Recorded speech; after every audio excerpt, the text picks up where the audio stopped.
Welcome to the Temple of Anubis.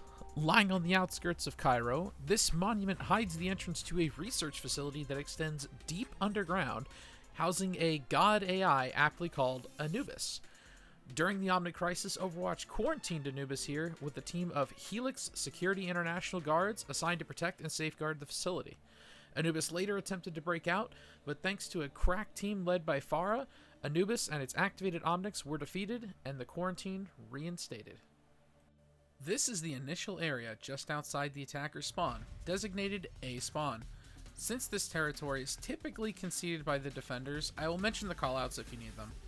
This area here is called A spawn lower, this is A spawn upper, followed by stairs, left and right respectively, fountain, upper and lower, you can also call it font for short, vista, perch, and finally, not included in this picture, is skiff, which would be the flying ship on the right side. Fountain lower has a 70 health pack, while the left side of Vista sports a 200 pack, and the small alleyway near perch has another 200 heal. Let's go ahead and move on to the next section. Here's the market area, which will be the first significant battleground on this map. The choke point here, called Gate, with an upper and lower section, will be the first real challenge to get through, as enemies like to set up in an area called Stage, which can be found here. Your goal is to eventually get to a section called Road, either by going up the middle, or going left to an area called Long, or right to Storage. Attackers have several ways to punch through the defenses. Method 1 is using Reinhardt's shield to push your way through to Long or Storage. With this method, you'll have to pause for Reinhardt to gain his shield back, and you run the risk of being flanked on both sides. However, this is one of the more straightforward methods, and is best used if trying to go through Long, which is in this direction here. Reinhardt's charge and melee attack are invaluable in both routes, as both feature narrowing corridors and choke points of their own. Another option is to use Lucio's speed boost to press through the middle as quickly as possible. You will more than likely lose one, maybe two people during the sprint, but rushing the point can be a viable strategy if the opponent's team composition has low movement and cannot get to a better position quickly enough.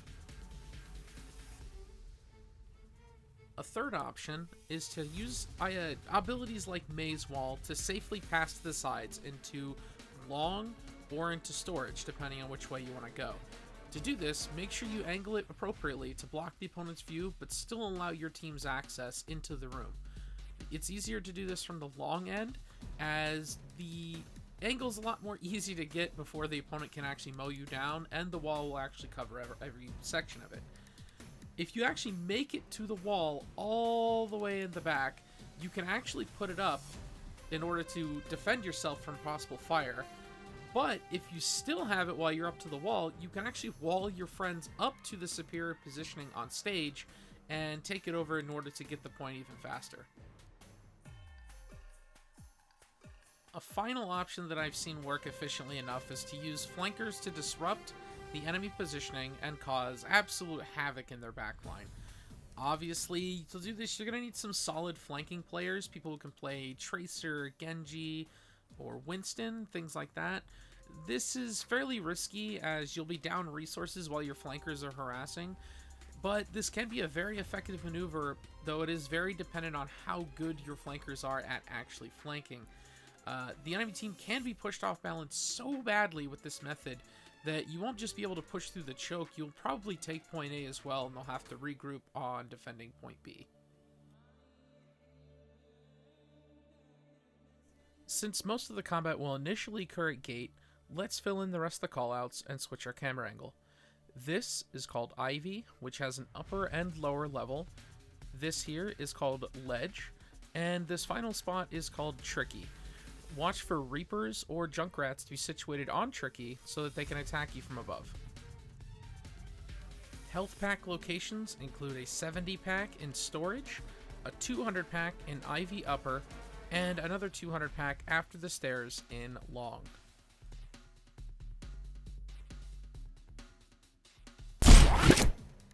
Let's move to the actual capture point.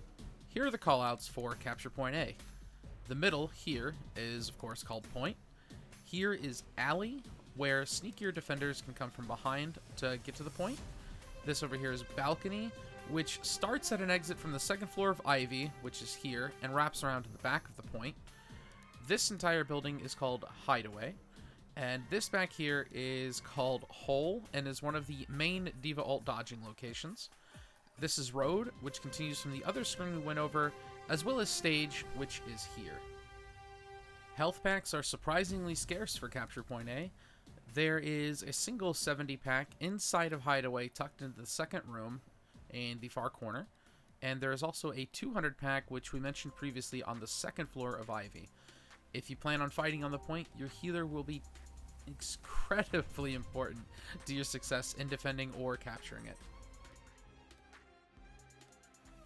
While defending point A, it is important to maintain control of stage while simultaneously keeping Ivy upper and lower clear of potential flankers. Be wary of attackers moving through storage, since it provides natural cover from the stage direction, and it allows a pretty smooth transition to either Ivy or to the underpass on road. While on the attack, watch how quickly we move through long, establish control over the 200 health pack room, then, once their Reinhardt actually manages to go down, their team quickly falls apart as they're unable to reposition fast enough to establish a new defense on point A, forcing a retreat all the way back to point B and allowing us to capture. Whether attacking or defending, control of the high ground is very important for point A. Deploying a hero to both hideaway upper and balcony ensures optimum vision spread and targeting potential. Let's move on to the next location. This area I like to call neighborhood. It is usually given to the attackers, as defenders have a much easier time utilizing the space inside of the temple to their advantage. Let's go over the callouts and health pack locations. Here is road, still continued, and finally ending at the stairs leading up to the temple. Not to be mixed up with road, this ledge just below the camera is called balcony. This large building next to balcony is called apartments or apps, while this building in the center of the area is called house. This broken bridge over here is called, well, bridge. This area underneath and deeper from bridge is called shelter, while this back area is called avenue. And at the front and up the steps is entrance, while the right side of the temple is called alley. Finally, not actually in this picture, but off to the left and around the corner is a small hut called clinic. Surprisingly, there are only two 200 health packs in this area.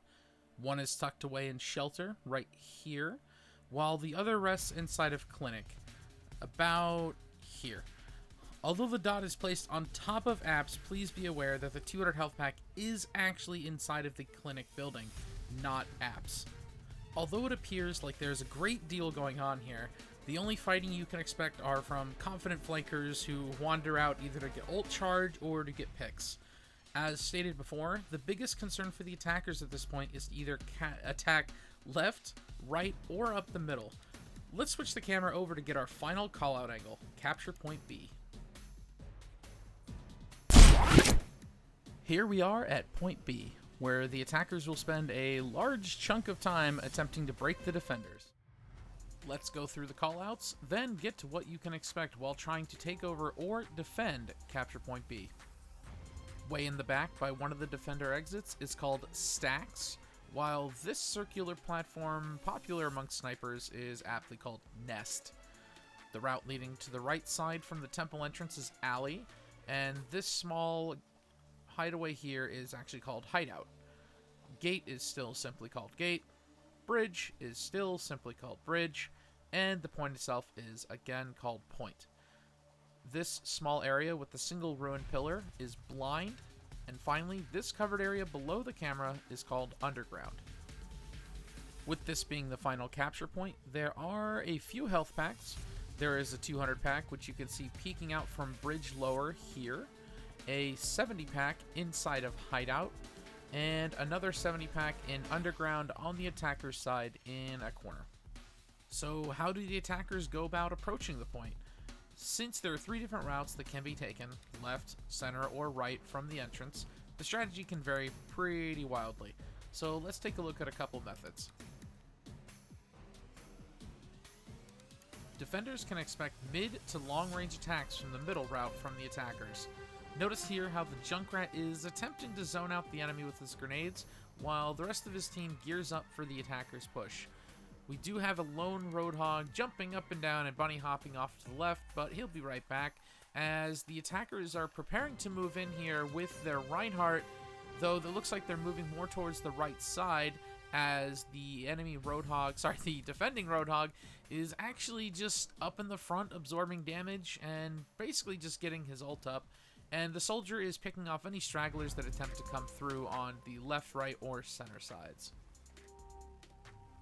Here we have the attacking Junkrat and Widowmaker attempting to come through from the left, while the Reinhardt attempts to come through here on the right as a distraction, though it doesn't really quite have any fruit that comes out of it, as the defenders are completely ready for this approach. The Widow attempts to go through up through Nest and then into the back area of Point, and then their Pharah attempts to ult, which gets a couple of kills, but still not quite going to capture the point, as the attackers were not functioning as a singular unit or as a team altogether. Here the attackers go to the right this time, staying as a singular unit and really levying their advantage when it comes to their zoning capabilities and their close range combat capabilities inside of the underground, which does actually give benefits for both types of playing styles. You'll see that the soldier will wrap around here to the back, activating his tactical visor but not really getting anything out before he's smashed over the head by the Reinhardt and finished off, giving the attackers actually complete control of the point. As a final point I want to make on this map, I want to use this ultra zoomed out shot to show what type of attack range is most effective where. If you're wondering what the effective range of each character is, I'll be linking a future video once it's finished. Note that in this image, green is long range, yellow is mid range, and red is close, and it also includes melee range.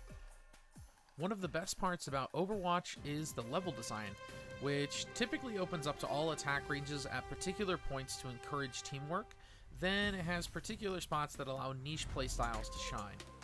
Since the area out in front of the attacker spawn is typically forfeited, the most you can expect is long-range attacks. Once you get to gate and all the way up to the point itself, combat will be at all ranges, so long, mid, and close.